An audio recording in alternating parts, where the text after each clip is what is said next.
Bhavnagar district court બહાર જજ અને એડવોકેટ વચ્ચે ઉગ્ર બોલાચાલીનો બનાવ સામે આવ્યો છે। એડવોકેટ અનિરુદ્ધસિંહ ઝાલાના વિજય સરઘસ દરમિયાન આ વિવાદ સર્જાયો હતો। માહિતી મુજબ કોર્ટ બહાર ઢોલ નગારા વગાડવાના મુદ્દે તણાવ ઉભો થયો હતો। આ દરમિયાન પ્રિન્સિપલ ડિસ્ટ્રિક્ટ જજ અને એડવોકેટ વચ્ચે ઉગ્ર બોલાચાલી થઈ। ઘટનાનો વિડીયો સોશિયલ મીડિયામાં વાયરલ થતા કાનૂની વર્તુળોમાં ચર્ચા ગરમાઈ છે। ગુજરાત જ્યુડિશિયલ સર્વિસ એસોસિએશને આ ઘટનાની કડક નિંદા કરી છે અને તેને ન્યાયતંત્રની ગરિમા તથા સ્વતંત્રતા પર હુમલો ગણાવ્યો છે। એસોસિએશને ગુજરાત હાઈકોર્ટને કન્ટેમ્પ્ટ ઓફ કોર્ટ હેઠળ કડક પગલાં લેવા અપીલ કરી છે।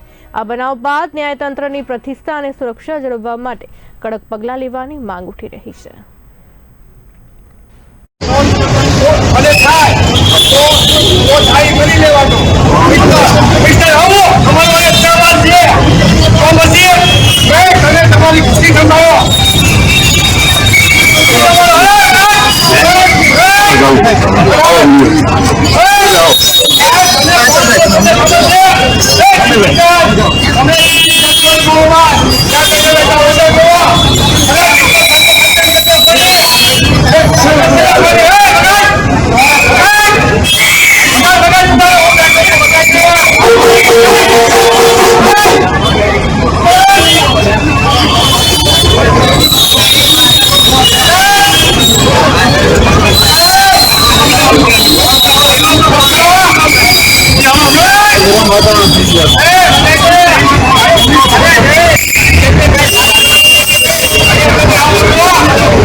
વકીલોની માતૃ સંસ્થા કે જે બાર કાઉન્સિલ ઓફ ગુજરાત કહેવાય એનું ઇલેક્શન ગઈ 6/3/2026 રોજ યોજાયેલું।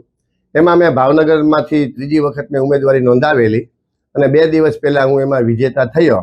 એટલે ભાવનગરના બધા વકીલોની લાગણી અને માંગણીને માન આપી આજે આ બધા વકીલ સાહેબોએ મારું વિજય સરઘસ યોજવાનું નક્કી કર્યું અને અમે રૂપમ ચોકથી વાગતે ગાતે ઢોલ નગારા સાથે ફટાકડા સાથે ખૂબ જ બહોળી સંખ્યામાં વકીલો એકત્રિત થઈને રૂપમથી અમે કોર્ટના દરવાજા સુધી અમારી વિજય સરઘસ કાઢ્યો।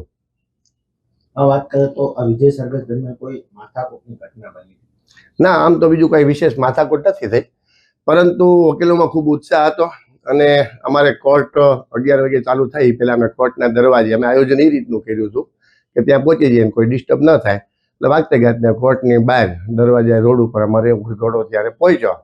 ત્યારે પછી ત્યાં ઢોલ નગારા વાગતા હતા, ફટાકડા ફૂટતા હતા એટલે ડિસ્ટ્રિક્ટ જજ સાહેબ જેને બોર્ડ ઉપર ત્યાં ડ્યુટી બજાવવાની હોય એની બદલે ઠેઠ રોડ ઉપર આવીને કીધું કે આ બધું તમારું બંધ કરો। તમે સાહેબ અમે તો 5 વર્ષે ચૂંટણી આવતી છે, વકીલોનો આજે બહુ જ સારો ઉત્સાહ છે, તો થશે તો કે ના તમારે આ બધું બંધ કરવું પડે। મેં ના સાહેબ તમારે અવાય જ નહીં, મેં કીધું આ રોડ ઉપર છે તમે તમારું કામ કરો। એટલો બનાવ બન્યો હતો, બીજું કંઈ વિશેષ બન્યું નથી।